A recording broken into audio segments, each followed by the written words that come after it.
8व्या गुन्ह्यामध्ये न्यायालयानं बंधू अशोक खरातची पोलीस कोठडी नाकारली आहे। खरातला 12 तारखेपर्यंत न्यायालयीन कोठडी, तर 9व्या गुन्ह्यामध्ये ताबा मिळवण्यासाठी एसआयटीकडून अर्ज करण्यात आलाय। खरात प्रकरणानंतर राज्यामध्ये 14 बंधू बाबांच्या विरोधात गुन्हा दाखल।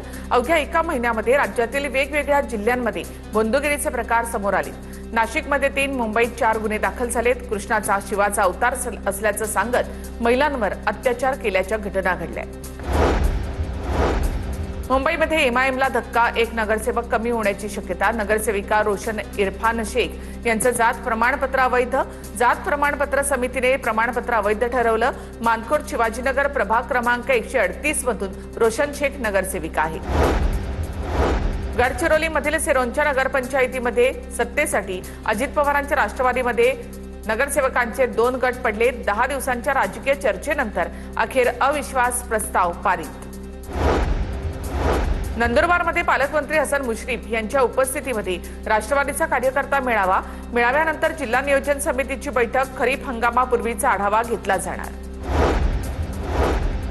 साखर कारखान्यांकडून शेतकऱ्यांची पिळवणूक आणि फसवणूक। नाशिकमधील अष्टलक्ष्मी कारखान्याबाबत संजय राऊतांचं मुख्यमंत्री फडणवीसांना पत्र। शेतकऱ्यांना ऊसाचे पेमेंट मिळत नसल्याचा मुद्दा उपस्थित। राज्यातील धरणांमध्ये सरासरी 40% पाणीसाठा शिल्लक। बाष्पीभवनामुळे धरणामधील पाणी पातळी झपाट्याने कमी होते। गेल्या वर्षीपेक्षा यंदा परिस्थिती बरी असली तरी दुष्काळाचं सावट असल्यामुळे चिंता वाढली आहे। कोल्हापूर शहरामध्ये आजपासून 1 दिवस आड पाणी पुरवठा होणार आहे। उन्हाळ्यामुळे काळंबावाडी धरणातील पाणीसाठा कमी, पाणी टंचाई निर्माण होऊ नये यासाठी महापालिका प्रशासनाचा निर्णय। 2 दिवसांच्या खंडानंतर वाशिम शहरामधील पाणी पुरवठा सुरळीत। जलशुद्धीकरण केंद्राला विद्युत पुरवठा करणारी भूमिगत केबल जळाल्यामुळे पाणी पुरवठा ठप्प झाला होता। महावितरणकडून युद्धपातळीवर दुरुस्ती सुरू।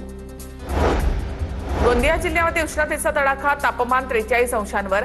जिल्हा आणि ग्रामीण रुग्णालयांसह प्राथमिक आरोग्य केंद्रामध्ये उष्माघात कक्ष सुरू। जळगावच्या जिल्ह्याच्या तापमानामध्ये गेल्या वर्षीच्या तुलनेमध्ये 1 ते 1.5 अंशांनी वाढ। गेल्या वर्षी एप्रिल महिन्यामध्ये 43 अंशांवर असलेला तापमानाचा पारा यंदा 44.6 अंशांवर पोहोचला। ममुराबाद वेधशाळेच्या अधिकाऱ्यांकडून माहिती। गडचिरोली जिल्ह्यातील सर्वात मोठ्या मेडीगट्टा लक्ष्मी धरणामध्ये मोजकाच पाणीसाठा। धरण 70% कोरडं। गडचिरोलीमध्ये पहिल्यांदाच 42 ते 43 अंश तापमानाची नोंद। वर्ध्यातल्या धोम प्रकल्पामध्ये 47%च पाणीसाठा शिल्लक आहे आणि त्यामुळे पाणी जपून वापरण्याचं प्रशासनाकडून आवाहन करण्यात आलंय। गोंदियाच्या प्रमुख धरणांमधील पाणीसाठा चिंताजनक पातळीवर। पुढील 2 महिन्यामध्ये पाणी टंचाईची शक्यता निर्माण होण्याची शक्यता। नागरिकांनी पाण्याचा काटकसरीने वापर करावा, आवाहन। राज्यातील धरणांमध्ये सरासरी 40% पाणीसाठा शिल्लक। बाष्पीभवनामुळे धरणामधील पाणी पातळी झपाट्याने कमी होते। गेल्या वर्षीपेक्षा यंदा परिस्थिती बरी असली तरी दुष्काळाचं सावट असल्यामुळे चिंता वाढली। बुलढाण्याच्या वरवण गावामध्ये भीषण पाणी टंचाई। 3 महिन्यापासून गावामध्ये 17 टँकरद्वारे पाणी पुरवठा।